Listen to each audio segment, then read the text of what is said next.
Dean Martin was halfway through a song when he saw the gun. Not pointed at him, not yet, just resting on the table in front of a man in the front row. A man whose name you whispered in Las Vegas, never spoke out loud. The band kept playing, the audience held its breath, and then Dean Martin did something that would either make him a legend or get him killed. He walked straight toward the mobster and handed him the microphone.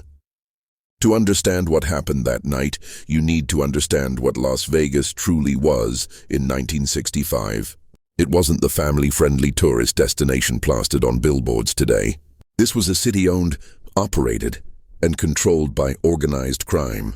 The casinos, the hotels, the shows, everything ran through the mob, and everyone knew it. The Sands Hotel, where Dean performed regularly, was partially owned by crime families whose reach extended from Chicago to New York.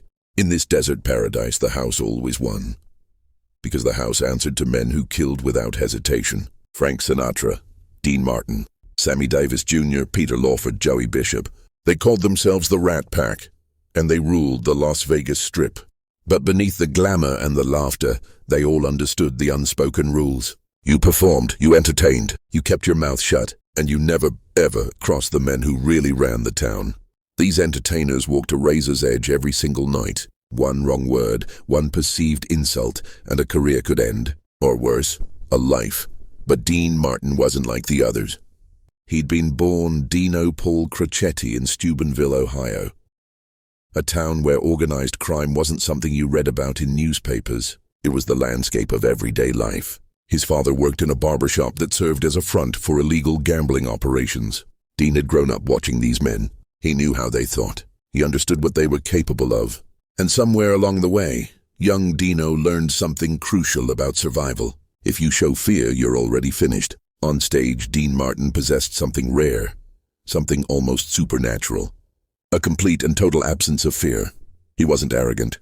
He simply didn't care about impressing anyone. He was there to sing, tell jokes, and have a good time. If you didn't like it, that was your problem, not his. This attitude had carried him from smoky Ohio clubs to the brightest stages in America. But on June 18, 1965, it would be tested in ways no performer should ever have to endure. The trouble started 3 days before that fateful night. Dean was in his dressing room preparing for his evening show when a knock echoed through the room. His assistant, Jackie Romano, opened it, and his face went pale. Standing in the hallway was a man in an expensive suit. "Mr. Martin," the messenger said, not waiting for an invitation. "Mr. Antonelli would like to speak with you after your show tonight. In private." Dean barely looked up from his magazine. His response would set in motion a collision course with one of the most dangerous men in Nevada. "Tell Mr. Antonelli I'm pretty tired after shows these days," Dean said with a dismissive wave. "Maybe another time." The messenger's expression hardened like stone. "Mr. Antonelli insists." What happened next would terrify anyone who understood the Las Vegas underworld. Dean walked to the doorway, looked the messenger directly in the eyes, and spoke words that could have been his death sentence. "Tell Mr. Antonelli that Dean Martin doesn't take meetings with people who send messengers. If he wants to talk to me, he can come to my dressing room himself, and ask nicely." Vincent Antonelli wasn't just connected to organized crime. He was one of the most feared enforcers in the entire Nevada crime family. His reputation for violence made even other mobsters uncomfortable. He had been linked to at least a dozen murders, though nothing was ever proven in court. Witnesses had a habit of disappearing. Evidence mysteriously vanished.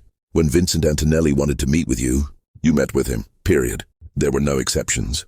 There were no refusals until Dean Martin. For 3 consecutive nights, Antonelli's messenger returned. And for 3 consecutive nights, Dean Martin sent him away empty-handed. "Tell Mr. Antonelli I already left for the night." "But Mr. Martin, you're right here." "Am I?" Dean smiled. "Could have sworn I left 10 minutes ago." Word spread through the sands like wildfire. Casino workers whispered warnings. Security personnel grew tense. Everyone knew that Vincent Antonelli's patience had limits, and Dean Martin was pushing past every single one. June 18, 1965. Dean arrived at the Sands around 6 p.m. for his 9 p.m. show. The atmosphere in the hotel had changed. Staff members huddled in nervous clusters. Security seemed more alert than usual. Something was happening, but nobody would say what. At 8:30 p.m., Jackie appeared with news that would make any sane performer cancel their show immediately. Dean, Vincent Antonelli bought out the first 3 rows. Him and about 20 of his guys. They're out there right now, waiting. Dean didn't even look up from the mirror. So they paid for tickets, didn't they? That makes them audience members like anybody else. At 9 p.m., Dean Martin walked onto the stage of the Copa Room at the Sands Hotel. The room was packed with 2,800 souls. And there, directly in front of the stage, sat Vincent Antonelli, a big man, probably 250 pounds, with a face that looked like it had been in 100 fights. His eyes were fixed on Dean Martin with the intensity of a predator watching wounded prey. The temperature in the room seemed to drop 10 degrees. Dean began singing "Ain't That a Kick in the Head," moving around the stage with his usual casual grace. But his eyes kept drifting back to Antonelli, who wasn't clapping, wasn't smiling, just staring. When Dean made a joke about the quiet front rows, the audience laughed nervously. Antonelli's expression didn't change. Then, halfway through "Memories Are Made of This," Antonelli reached into his jacket. Dean's voice faltered, but it was only a cigarette. And then Antonelli did something that made 2,800 people stop breathing. He drew his finger slowly and deliberately across his throat. Dean stopped singing. The band continued for a few bars before trailing off into confused silence. 2,800 people held their breath. This was it. This was the moment everyone had feared.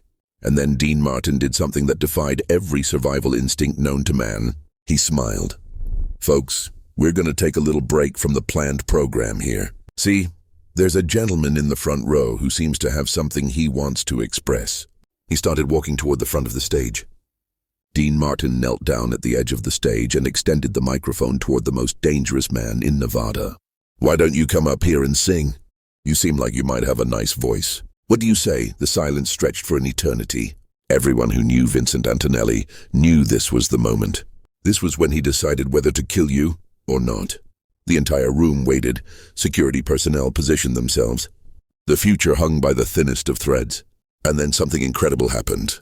Vincent Antonelli started to laugh. It wasn't a friendly laugh, it was cold, calculating. But it was a laugh. "You got balls, Martin," Antonelli said, his voice carrying through the silent room. "I'll give you that." Dean stood back up and smiled. "Keep doing your thing, Dean," Antonelli continued. "You're all right." Dean Martin had stared death in the face, and death had blinked first. Later that night, Vincent Antonelli came to Dean's dressing room, alone. "Most guys would have pissed themselves when I did that throat-cutting thing," Antonelli admitted. "But you walked right up to me and handed me a microphone. That takes guts." "Or stupidity," Dean replied with a slight smile. "Maybe both." Antonelli extended his hand. "We're good, Dean, you and me. I respect a guy who stands his ground." In that moment, 2 men from completely different worlds found something rare. Mutual respect, forged in the crucible of confrontation. By the next morning, everyone in the entertainment business knew what had happened. Dean Martin had stood up to Vincent Antonelli and lived to tell the tale. "Are you out of your mind?" Frank Sinatra demanded when he called. "Do you know what he could have done to you?" "Because if I had gone running the first time he snapped his fingers," Dean explained, "I'd have been running for the rest of my life. These guys respect strength, Frank. If you show weakness, they own you. So I didn't show weakness." The story of that night at the Sands grew into legend. Different people told different versions. Some said Dean had pulled a gun himself. Others claimed Antonelli had charged the stage. But the truth was simpler, and in many ways more impressive. Dean Martin had faced down a killer with nothing but his charisma and his courage. Vincent Antonelli came to several more of Dean's shows over the years, always sitting in the front row, always applauding enthusiastically. 2 men who understood each other, in a world where such understanding was rare and dangerous. Years later, when asked about that fateful night in June 1965, Dean Martin would always downplay it. "People make too much of it. I just didn't want some guy in the front row ruining my show. So I addressed it, that's all." But those who were there knew the truth.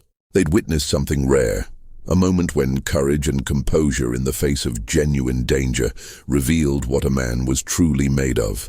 Dean Martin built his entire career on appearing cool and unflappable. But on June 18th, 1965, it wasn't an act. He really was that cool. He really was that brave. And he proved it with nothing more than a microphone and an invitation to sing.